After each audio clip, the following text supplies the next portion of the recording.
What's up, and welcome back to Nowstalgia Pod, giving you your weekly look at what's going on in pop culture, even though it's kind of scratched to a halt recently. My name is Pat Sheehan with my co-host Dave Martinson. Dave, how you surviving in the Beantown?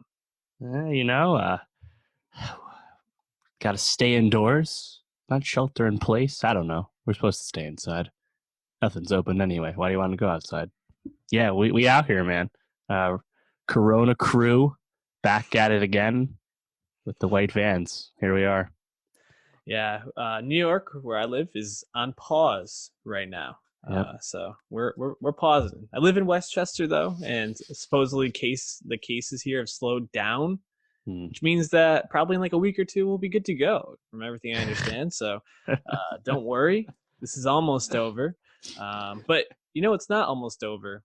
Nowstalgia Podcast. So while you're here and listening, if you want to keep hearing our sweet dulcet tones in your earbuds, hit that subscribe button if you're on YouTube, and also go to soundcloud.com/nostalgiapod. Yeah, that's it. Yeah. To listen to us any way you want to. And a 5-star rating and review, always appreciated on iTunes.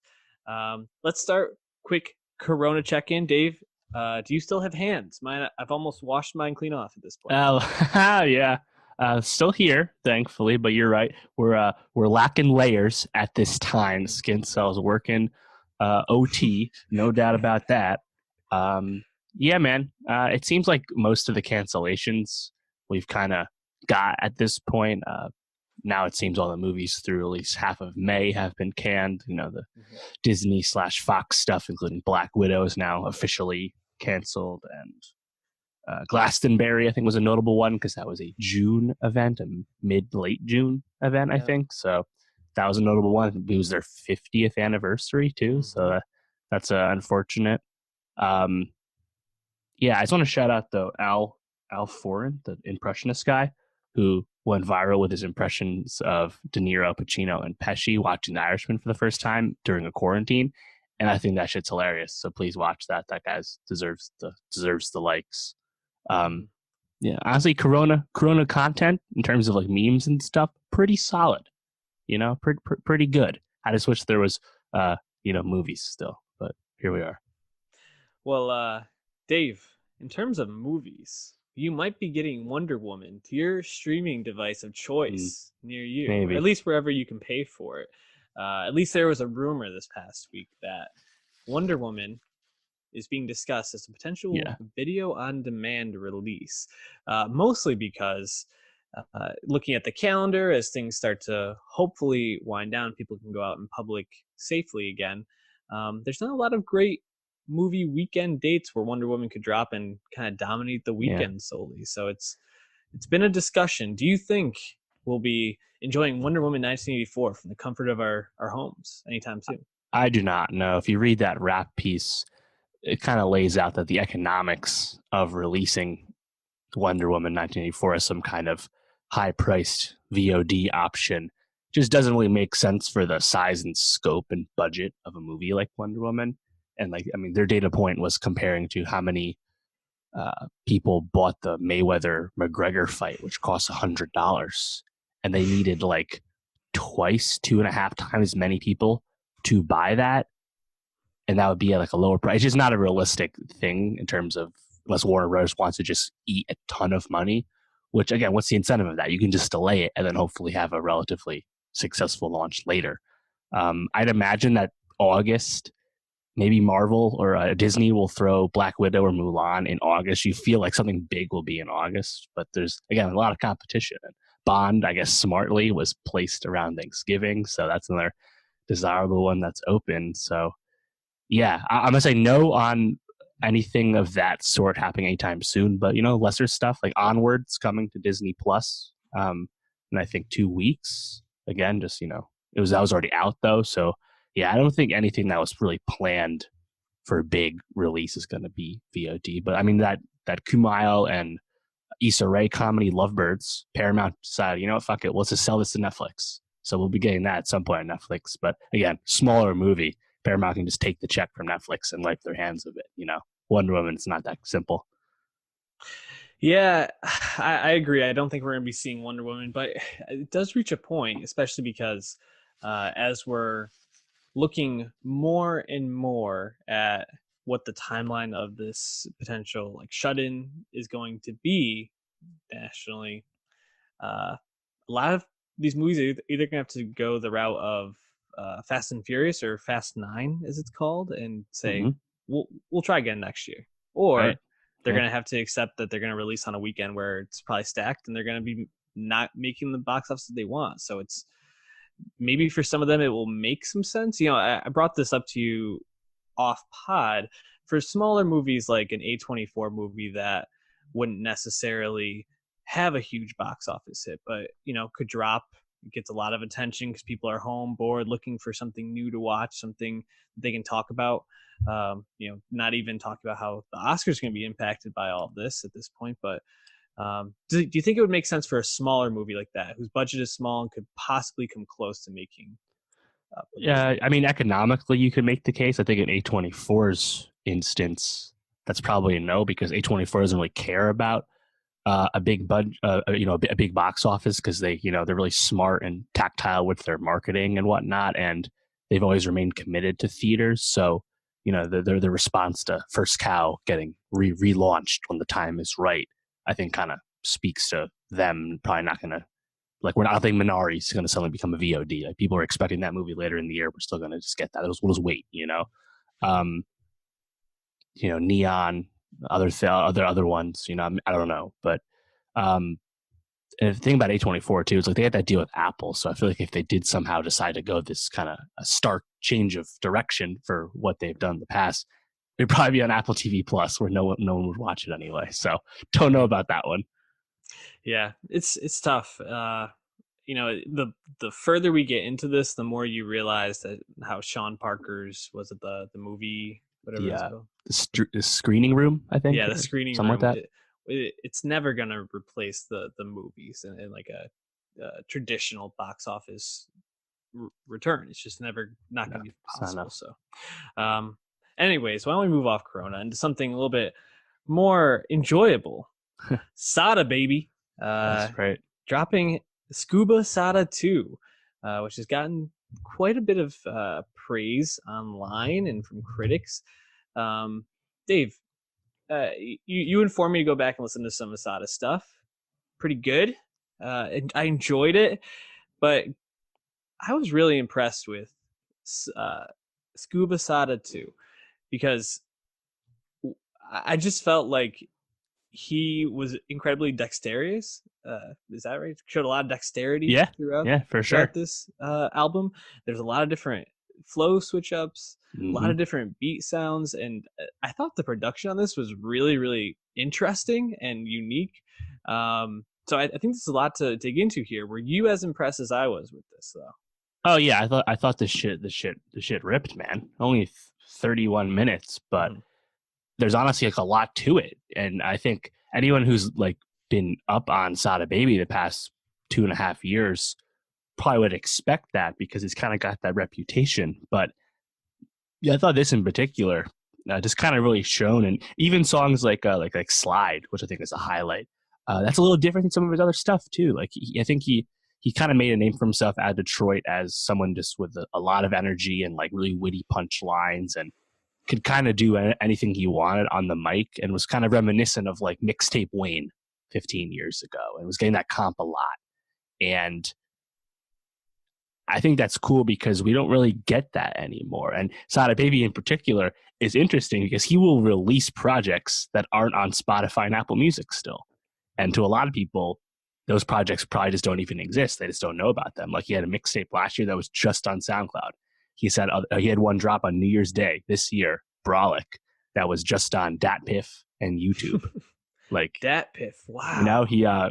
he's going to the beat of his own drum, but I think whatever, you got to preserve that creative control, whatever it is.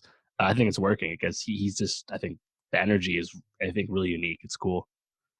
Yeah, you mentioned Slide, and Slide was certainly a song that caught my attention, but I actually felt like the two songs after it, Scoobaroo and Bully Ball, were two of my favorite on this album. I think really highlighted uh, his ability to craft songs in different ways that still sound phenomenal. Because Scoobaroo is this like really intense, fast paced, kind of like rapidy rap song, and then it really transitions well into Bully Ball, which is slower, kind of this like thumping beat with these like low synths kind of throughout it, and he's just kind of switches the flow up completely, different pace of the song. And both songs, I just found myself like kind of moving my head just like instinctively to the beat. And I think kind of where I think he excels is just I don't know if I would say I'm totally impressed with what he's saying in his verses. I think, you know, it's fine. Like there's nothing that blows me away like it's gangster shit. Yeah. It's not like the Weeknd album or even the Gambino album we're going to be talking about in a second, where I think there's some really witty and creative and thoughtful things in there, but still, like, these songs go, and he just brings the energy, whether it's fast, slow, whatever, you feel it. Yeah, absolutely. Yeah, like I was, you know, reading a lot about the Detroit rap scene last year. There's a really good piece by Alphonse Pierre on Pitchfork from like last August about how it's like a really exciting scene that like no one really pays attention to. And I think Detroit rap, I mean, people know obviously Eminem and Big Sean, but like honestly, other than that, it's, you know, a vibrant scene that doesn't really escape the Midwest that much. You know, if you think of Midwest rap, you think of Chicago, something that has a lot more star power associated with it. But you know, I think now with T Grizzly, who Sada Baby has had some, I think, label issues with him. He used to be signed to T Grizzly. Now he's off that and he's good. But T Grizzly and Sada Baby and TJX6, you know, the face of scam rap, like I think Detroit's starting to make some noise. And Sada Baby, I think it just overall is just incredibly underrated, underlistened to guy, because again, even if it's not, like as you said, it's not the most lyrical shit in the world, he's presenting it in a way that no one else really is doing. And that is certainly, I think, good enough for, you know, price for admission. So yeah, big fan of him. And honestly, like the breakout for me when I first heard of him was back in 2018, his song Blocks Party. And he just has like one of the best NBA bars ever. I ain't got no time for no arguments. Big ass shotgun, look like Laurie Markkinen. Like he's making a Laurie Markkinen reference in rap. Like, you know, a non-famous non-star. Like, fuck yeah, hell yeah. So yeah, Sada Baby, listen to this guy. Definitely check it out. We'll be adding a song or two to our Nowstalgia Best of 2020 playlist. Donald Glover, Dave, presents kind of crazy. So last weekend we were going to talk about Donald Glover. He dropped these songs on a website he created called DonaldGloverPresents.com, and they were kind of just playing. It was on loop or like a video. Yeah, on loop. And people could listen, make comments. People thought that the ability to make comments was maybe people trying to come up with names for the albums or the title tracks, I should say. And then it just kind of got taken down after less than 24 hours. And we were like, okay, this drop is coming. Didn't come last weekend. And then, you know, with most things, Childish Gambino, or I guess now Donald Glover, you never really know. Like, are we going to be getting this? We might never hear these songs again. No one knew. And then here it comes. 3/15/20. Which is just the date of that stream. Yeah. And every track is, except for two, which are Algorithm and Time, are just the time on the album that these songs start. Right. So 12 minutes 38 seconds in, that song's called 12:38. You know, just and Time was the name people kind of made up for the song with Ariana Grande when they heard it on stream. And I guess Donald's like, all right, cool, I'll call this one Time. Like, yeah. Or maybe that was his plan all along. Again, we have no idea. And you know, I think it feels very Donald Glover, very experimental and artistic, non-traditional. Is this album good though, Dave? I don't know. I like a lot of it, but it's like really all over the place. Yeah. And at times messy. And messy. I think this is the continuation of DG's evolution as a musical artist, away from just kind of being someone who's got corny bars for the white kids, and now he's kind of evolved. And obviously Awaken My Love was that full transition. I think Awaken My Love is much more focused. I think that's pretty obvious. But like, 3:15:20, this one definitely kind of jumps around, sounds a lot more, and that's cool. But I don't know if like it really comes together as like a full project. I think it can be kind of jarring. Like I didn't listen to that stream before it was taken down, but I think because I think his lyrical message, his content about like, observations around the world and things, I don't know if he gets too deep with that. And you combine that again with like the sound jumping around. So I don't know if like it fully lives up to its, I don't know, grand ambition. Then again, though, Don really didn't hype this up at all. He just kind of just threw it out there. He didn't even care to come up with song names or give it an album cover, So I guess in that sense, expectation should be lowered. I don't know. It's kind of weird, though, that Feels Like Summer is also on this with a different name, a song from 2018 that was already Grammy nominated. Like, yeah.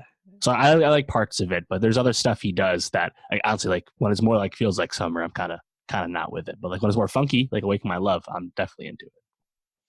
Yeah, and it feels like the majority of these songs are similar to what you hear on Awaken My Love, like especially like the middle run, basically from Time through, I don't know, 32 point period 22. I hate these names. I know, me too. It's hard just to talk about them. But it's like Untitled Unmastered with Kendrick. It's like it's hard to remember what's what. That's actually an interesting comparison. I think that actually highlights the difference between those two artists and kind of where they're at. It's like Kendrick is this master who has these unfinished things and puts them out, and people are like, holy fucking shit, these songs are fire. Untitled 7 fire. And unique. And then Donald Glover puts these out, and you're like, oh, that one sounds pretty good. And then you're like, well, what's going on here? Like, there's that was an algorithm, I think, very like 9 Inch Nails sounding production on that, dark, hard drums, just like very like, I don't know, it feels chilly in a lot of ways, which doesn't feel like a lot of the rest of the album, because then you even go into Time, which feels almost very 80s. You have this piano at the end, which transitions nicely into the next song. The next song is very funky and sparse. You have 21 Savage just kind of gliding in and providing this really fun, upbeat, almost like it sounds like he's like bouncing on the beat in his verse.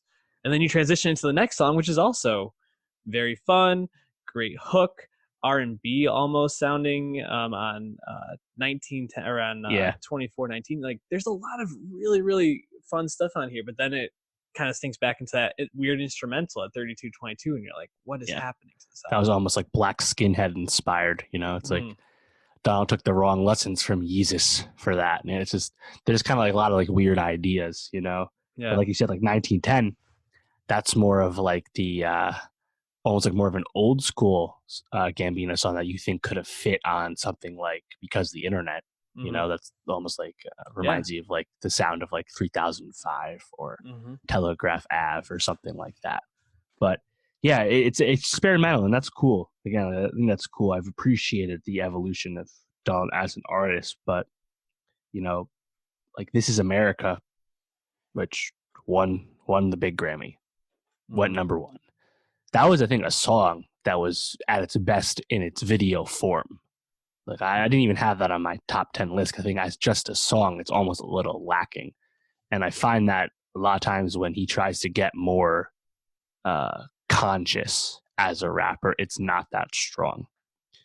And that's okay though. Like I still appreciate the social commentary. I'd rather hear you try it than not do it at all. But if that's what you want to do. But yeah, ultimately I'm just going to default to songs I just enjoy listening to more. Like you said, 1238, where I think Donald's really fun on that with like a really good flow and stuff. And then perfectly complemented by 21, who, as you said, really, really rides in well. I ain't tripping, man, I'm Lamborghini whipping. Just classic 21 on the heater run that he's on. So yeah, it's weird, man.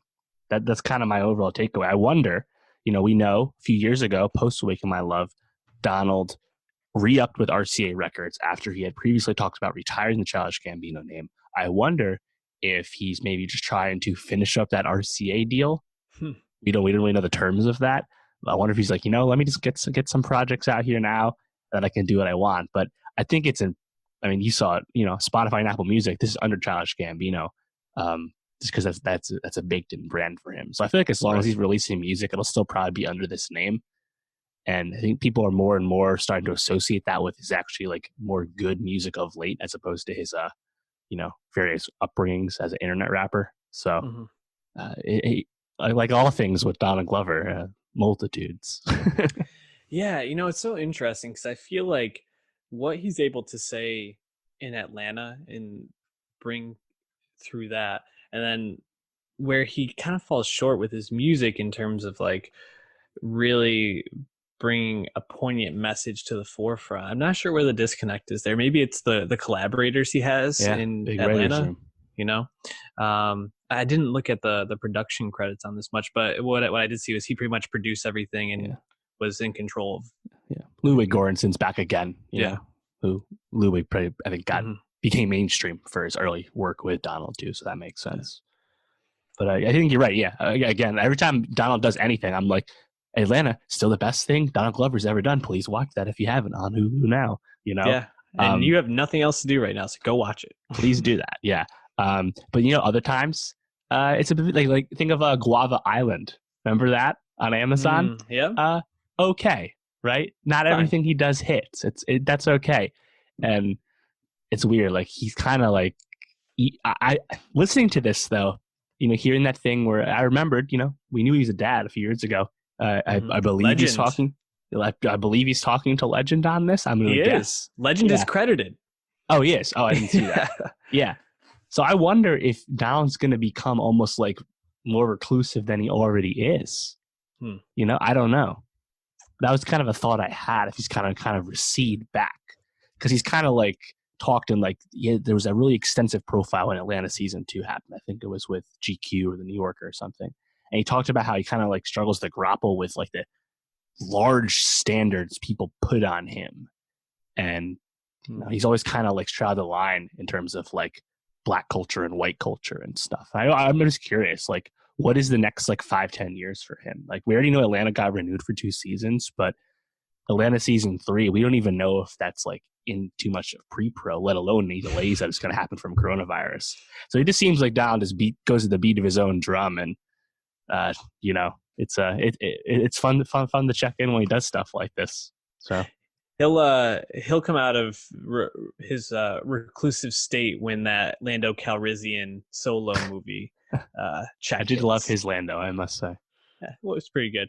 Well, one last thing I wanted to say: the closing track on this, definitely a bit jarring. 55-49. 53-49 is what I had, but whatever. Yeah, that song goes hard, and it does. I think that is like when Donald Glover is able to like hone everything and really like bring his creative side and like his energy into a way that is very succinct and like chaotic in the best way possible. But this album also has, I think, the times when he does that to the worst possible degree for him too, or maybe not the worst, but at least a very there's highs and lows and peaks and valleys in this. So ultimately, I'm just very curious to see like if we can learn more about the process of making this. Like, how seriously take this? Is this just a throwaway of sorts, like an Untitled Unmastered, or did he, was he talking to Rick Rubin about stuff? Well, we don't know. So I'm just curious how seriously he took this drop, because again, the presentation makes you think maybe he didn't. And if these are in fact just throwaways, they're not to Kendrick standards. Few things are, but still really pretty good for low effort. So I guess we'll take it. Something that's definitely not low effort, Dave. It's this new Weeknd album, After Hours. I saw you tweeting about it. I know where you stand, and I stand with you. This is early contender for album of the year, in my opinion. Fuck yeah, easily number one of the year so far. As we've talked about the Weeknd on this podcast, Starboy I think came out the year before we started recording. 16 for sure. We've talked about My Dear Melancholy. He's come up as we've just talked about different artists, and things he's appeared on. The Selena album recently. Yep. And you mentioned him and House of Balloons as one of your albums of the decade, I believe. That's correct. So we brought him up on the podcast, and where I think I don't know where you stand with Starboy. I found it pretty unremarkable in a lot of ways. Just I was definitely higher on it than you were. Yeah, and I felt like it was him trying to create a more mainstream and poppy sound, get more radio play, and not. It's funny because he already had all that off Beauty Behind the Madness. Like Can't Feel My Face had already come out in a previous album. Same thing with The Hills. Mm-hmm. But you're right. Yeah, that was like a full like dive into like pop star first, R&B later, you know? And then he kind of corrected back with My Dear Melancholy to like that darker gothy type R&B Weeknd. Lights off music. After Hours feels just like the perfect blending of what he was trying to go with Starboy and who he actually is as as an artist, which is this dark goth, like painted all black, man. Like that's who you are, but painted black with some glitter and some cocaine thrown in, and like you get this fucking amazing album. And I've listened to After Hours probably like 5 or 6 times since it dropped on Friday, and I'm probably gonna listen to it 5 or 6 times more before we record next week. It's that good. What did you like so much about it though, Dave? So I obviously agree. I think it's fantastic. The whole presentation of the album, the sequencing is so pristine. The way the tracks are laid out, the way they flow into one another, both thematically and sonically. And, it just feels like Abel is in full control, as you said, over who he is as an artist. And I think it's almost consensus already after 3 days that this is probably his best work ever, because it's kind of a distillation of who he is and what his music should be about. And that, I think that's fucking great. There's lots of really popular, really beloved artists that I don't think have ever achieved that kind of like pure like singularity of this is exactly what you want from them. So that's great. But like at the end of the day, who is Abel Tesfaye? He's this hedonist, masochistic at times guy that has a lot of shit going on in his life, and he's just gonna fucking empty his heart out to you. And he does that, I think, expertly on this. What's really cool about After Hours, and not that he hasn't done this before, but God, does this thing sound like you could listen to it in the 1980s? Yeah. Like obviously Blinding Lights in particular, the second single off this, 500 million streams on Spotify later. That's a song that easily could have fit right in, 30 years ago. That's really cool. Blinding Lights is going to be the soundtrack to the next Stranger Things season. For sure. God. Wow. I mean, it could be. It's going to be an 80s song, but it sounds like they're usually period accurate. But yeah, you're right. You're definitely right. And I actually saw a lot of people talking about how it almost feels like Abel took the themes of Uncut Gems, of which he plays a version of himself in, of course, and he almost like ran with those themes and applied them to himself with this album, which is not something I ever considered a possibility when I saw Uncut Gems. I did love his part in it, So hopefully Julia Fox shows up in one of his videos. I think the nice thing about this Weeknd album is we got a few big albums coming up, but it feels like this album was rolled out exactly how he wanted still, despite the ongoing coronavirus crisis. So there's going to be more videos to come, which is cool. But yeah, man, honestly, this shit kind of just blew me away the first time I heard it. And there's other skips on this. I don't know if there are. And I never say that about stuff. It sounds fucking immaculate. To be honest, I think the only time I found myself like skipping was just by the end. Like once it hits the Repeat After Me interlude, After Hours, the title track, and Until I Bleed Out, they're pretty good. But I just love these first couple of songs. I just want to go back to them. That middle section's fucking great. Dude, basically from, I think honestly the first 5 songs are great, but especially like Scared to Live, Snow Child, Escape from LA, Heartless, and Faith, and leading into Blinding Lights is just like an undeniable run of songs, man. It's pretty amazing. And it's so funny because I think the album feels so such like a collective, and all the songs together create something much bigger. But you can take any one of these songs and put them in another Weeknd album, and you're just like, holy shit, that song fucking rocks. Like you think about Scared to Live, and when they pull in the Elton John Your Song interpolation. Yes. Like, what a fucking moment. I heard it, I was like, wait, is this really, like, I actually like stopped in my tracks listening to it. It was unbelievable. Or then you get to like Faith, which the lead into Faith, and then oh my god, the whole buildup is right, amazing. Just can't say enough good about this. And I was trying to think, like, how did he really hone all this? And then I looked at the producer, Max Martin, dog. Makes so much sense. Like Abel was basically just like, I need someone to help me take this shit to the next level. Let's just get the top producer in the game. And Max Save Martin. Your Tears, In Your Eyes, Scared to Live, all Max Martin. Which I think is notable too, because Scared to Live, that's a much more balladry song, a familiar type of song from The Weeknd. Think of Call Out My Name from My Dear Melancholy, which I think was the big hit from that. And as we said, getting him back in the right direction. But then In Your Eyes and even Save Your Tears, again, very 80s, very synth heavy, very 80s, like horn arrangements. So the fact that Max Martin, again, just showing his talent, honestly, some of the best songs he's probably been involved with in a long time. And yeah, shout out Faith, man. I think that's right now is my favorite song off the album. I've definitely listened to it the most so far. What is it? About halfway through verse 2, where he's like, but if I OD, I want you to OD right beside me. He like hones the first OD note like an extra beat longer, and like the beat like peters out, and the drums kick back in. The rest of the beat follows back. I've like listened to that part like 30 times. It's just like my favorite piece of production I've heard in some time. So yeah, I love Faith. Yeah, the beat on Faith is so like strobe like. It really does feel like you're watching Uncut Gems, and that I think that's one of the pieces of this that I was most curious going into it, right? Because if you see the cover of the album, but also the music videos he's released so far, he's like on like a cocaine fueled trip to Vegas and a lot of it. And, he's bleeding and bloodied and has a broken nose. And it makes a lot of sense that he might have taken the energy from Uncut Gems and just tried to channel that. And obviously this is a breakup album too, and an album about loneliness. Shout out Bella. Referencing a lot of his relationship with Bella Hadid throughout.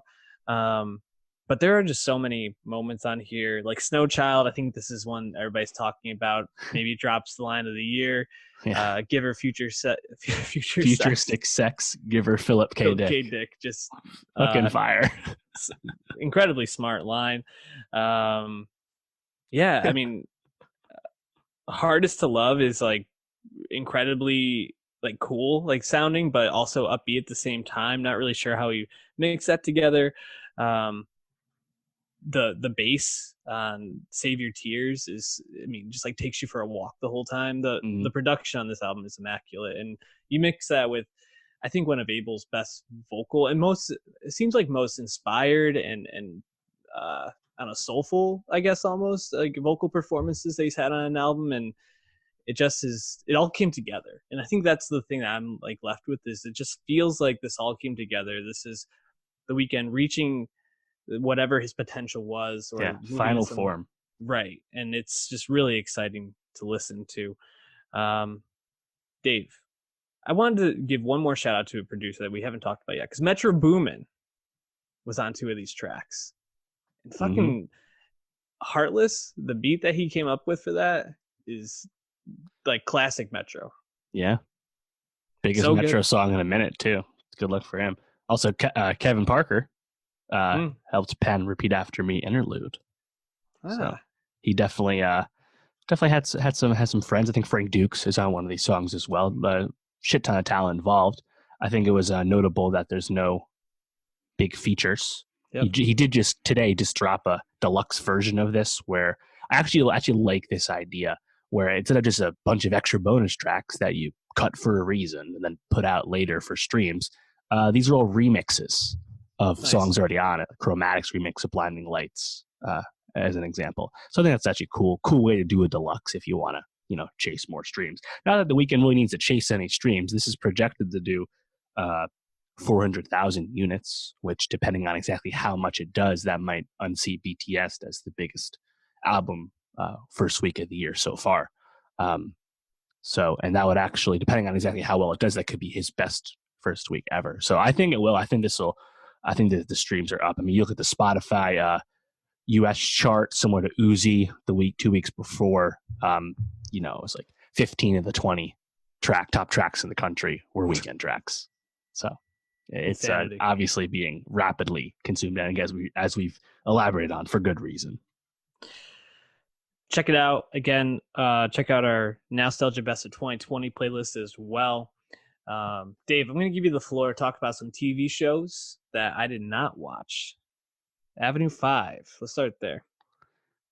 Yeah, man. So Avenue 5, I think a lot of people, when they saw the trailer, saw the talent involved, were like, oh, wow. Yeah, HBO is really kicking it off the new year. We got The Outsider. We got the new Pope.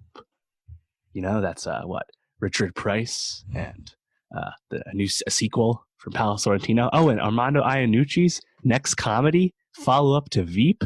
How about that? This is a great start for HBO, and 2 of those shows are really great. We've talked about them. Please check out our reviews, youtube.com/nostalgiapod. However, Avenue 5 is not good. And that is perplexing, I think, to anyone who watched the show. I will say it gets better. 9 episodes, has been renewed for season 2. It starts off incredibly rough, and it progresses to a better point, I think, as more things are revealed to the viewer and the characters get a chance to,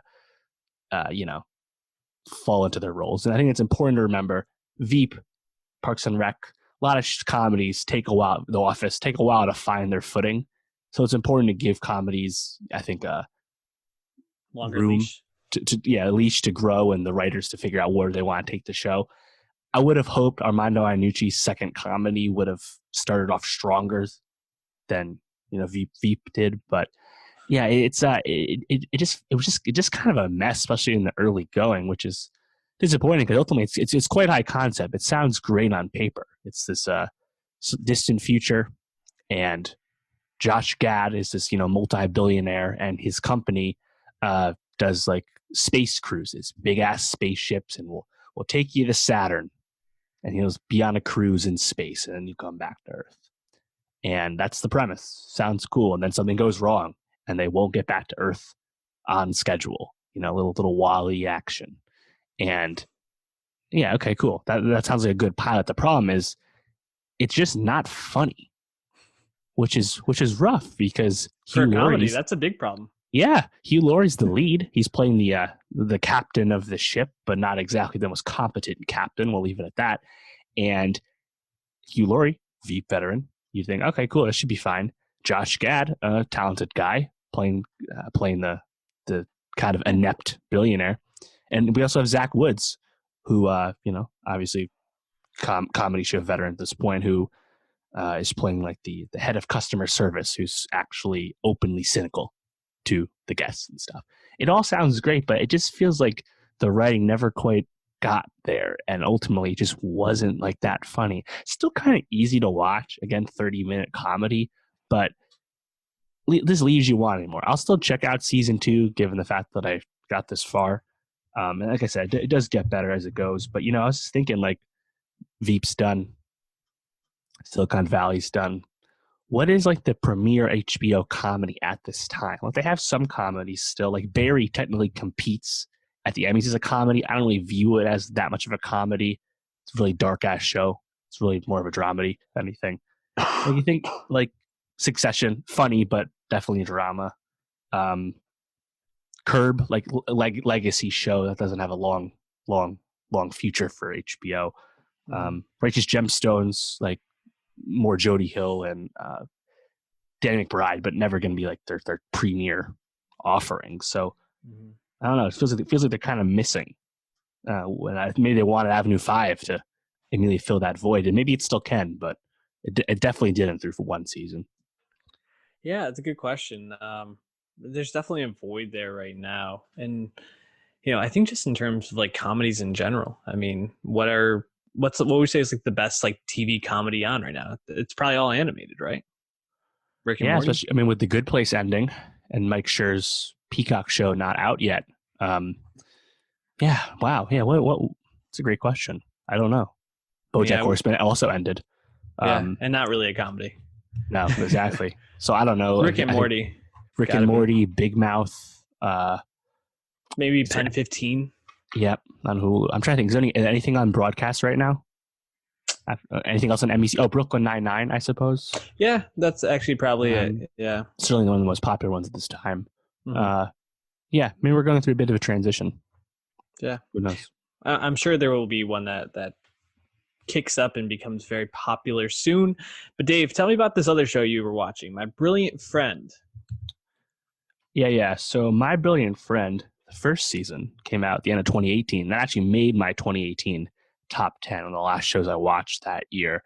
And this new season 2, is titled The Story of a New Love, which is actually the name of the book, the second book in this series. It's based off My Brilliant Friend is the name of the first book. And there's this quartet of novels, the Neapolitan novels, written by Elena Ferrante, who is an Italian woman, but it's a pseudonym. We don't know who Elena Ferrante is. She's always maintained anonymity, and it's actually kind of interesting to read about how that's happened since she first started publishing novels in the early 90s. And, like the second season, this is set in the early 1950s in post-war Italy, neighborhood outside of Naples, so towards the south. And obviously all in Italian. It's a co-production with HBO and RAI. And it just continues the journey of Lilu and Lena, these two girls from this poor neighborhood, as they continue to grow and come of age. And the key difference is one of them was allowed to continue her schooling through middle school and onward, and the other one was not, and thus had to marry early. That's kind of where we're left off with this new season.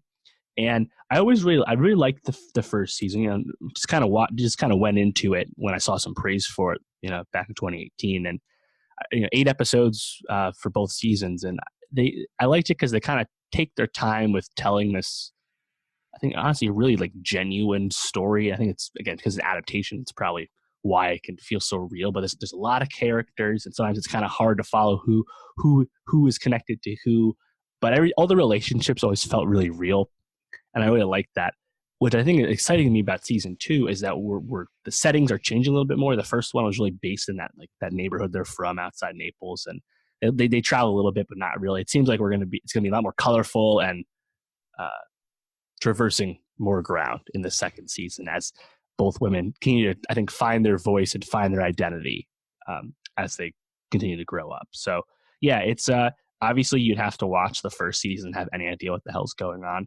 But I think it's definitely one of those underwatched things. It already aired over in Europe, but it's airing now on Mondays along with Plot Against America on HBO. So it's I think it's one of those cool shows that, again, you don't get like the true female perspective all the time. Like, you get it more now than you used to. But this is like truly like in the head with this narration from one of the characters, and it's, as you can imagine, the fact that it's set in the early 1950s, not the most progressive time for gender roles, so you can imagine what the subject matter is around that. But yeah, I think the two leads, who are just cast as unknowns from the region for the first season, they're actually really, really talented actors. So it's a good show. More good young actors. The future is bright for sure. Cool. Maybe I'll check that out with all the time I have with this Corona. Catch up on a time like the present. Avenue 5 as well. But a show I am caught up on, Dave, and I believe you are as well, is The Plot Against America, the David Simon, Ed Burns directed new show on HBO, miniseries, detailing the book by Philip Roth, who wrote this back in 2004, detailing an alternate history, basically, where Charles Lindbergh beats FDR for FDR's, I believe it would have been his fourth at the time election as president. 1940. Yeah, it would have been his fourth. Or third? Third term, I think. Fourth. Right? He died in 45, so for 44. Yeah, wasn't he just reelected when he died? Oh, potentially. So yeah, maybe it was third. Yeah, this is his third term, I think. Yeah, either way. 1940, Lindbergh beats him as a Republican candidate who's and open about some things. Xenophobia, fascism, basically blaming anti-Semitism. So it follows a Jewish family in Newark, New Jersey, as this all is going on, and details, I think, their experience. The main lead in this, or the big name, you would say, is Winona Ryder, but it seems like there's a lot of lesser known actors that are going to be getting a lot of shine. How did you feel about the premiere, which aired last Monday? Really enjoyed it. I thought it was incredibly effective. I have read actually half of this book. I didn't finish it. It was assigned to me in school, and my dumbass didn't actually finish it. So I was actually I was aware of this story going in. And when I heard that Simon was adapting it when they last year, he basically finished The Deuce and went right into this, which love the work ethic. I was excited about that. And I think this premiere, it's 6 episode miniseries, so it's not really a pilot, but it's kind of effective at communicating to the viewer exactly what this show is about, how prescient it is to current times, and also exactly where it's going. And at times it is freaking dreadful to watch. And I just assume that that's going to continue, because it's not fun what happens in this, It's no. But and then when you think about how the parallels to current times, it makes you feel worse. But yeah, like Simon once again commenting on institutional decay, this time with an adaptation of an alternate history set in 1940. The guy rules. Yeah, and this is such a classic Simon. Like first episode, and I believe there's only 6, so things are gonna get moving pretty quickly here. But it feels like he just takes a lot of time to really give you a sense of place in this world, and you get to know the community setting, specifically like this neighborhood they live in, this Jewish community. You get to know this Jewish family and like the details and the inner workings and drama. And he does it in such slight ways, like is it Eli, who's his nephew, who's fucking up or whatever, and he goes to talk to the gas station attendant or the mechanic who he stole from, and he's like, I'm the uncle and his parents died, so I gotta do something like it. But like those little lines give you such insight into that person without having to harp and do a whole flashback to Eli with his parents and how they died. Like you just get it. Like this kid's troubled, uncle's trying to like help him, but really sees him as a fuck up and doesn't know what to do. So like you kind of already know like where that's going, and that storyline is established. You see Winona Ryder trying to develop a relationship and how much she's focusing on getting a man and always falling for the wrong guy, and how this one guy treats her like crap, and she's kind of like, okay, this is the way things are going to be. Like it's just over for me, and now I have to like take care of mom. Like you see where all these dynamics are set up, and it might not be the most exciting episode of television that you're going to watch, but it really is the master class in just storytelling and setting up a series or this season for everything to come. So I was really impressed by it in the typical Simon way. I didn't think there was anything that blew me away, but just a lot of like, this is excellent TV making and storytelling. Right. And in the typical Simon way, he usually likes to use frequent collaborators for his talent. Zoe Kazan, of course, was in The Deuce a little bit, and Winona Ryder was in Show Me a Hero, and we know David Krumholtz, also from The Deuce, is coming up soon. And John Turturro, who we saw just a little bit of. He's a rabbi who I believe becomes the token Jew for Lindbergh in the story to come, I believe is where that's going to go. And I actually really like Morgan Spector, who I was not familiar with. He's plays Zoe Kazan's husband, obviously the uncle, and really strong presence. And you can tell that his belief in American virtues and values will certainly be tested as I can imagine the emboldening of the Germans down the block probably is not going to go well, from what Lindbergh's saying. I can imagine. You can see where it's going, and you can heck. It's funny. There are lines that immediately brought me back to current times, yet nothing ever felt forced or heavy-handed, because at the end of the day, it's an adaptation, and there are lots of scenes and even lines that are really just taken right from the Philip Roth book. And again, that book was written in 2004. So, any charges of this being, I think heavy-handed are just kind of foolish. It just happens to be a connection you can make. And in this case, the quote that stood out to me when they're hanging out outside, ranting about Lindbergh's speech in the pilot for the first episode, that quote of someone's like, well, people think he doesn't mean what he says. Everyone's going to say that. It's like, wow, heard that before. Interesting. Yeah. Also, shout out the whole the neighborhood vibe of the 40s. Yeah. Man. Everyone hangs outside on the porch talking and smoking and drinking. You listen to your radio. Generation. Yeah. Listen to your radio, go outside and talk about it. I also thought, and this is such a little touch, but the conversation between the uncle and the son about who was pitching for the Yankees that day or whatever, right? Yeah, felt so natural and forced and and not forced at all. I mean, so I was just really well done writing, storytelling, acting. Mm-hmm. It's what you come to expect from Simon. So, did you recognize the youngest son, who that actor was? No, I didn't recognize him, but I recognize his name in the opening credits. That's I know it's Ajay Robertson. He played the little kid in Marriage Story.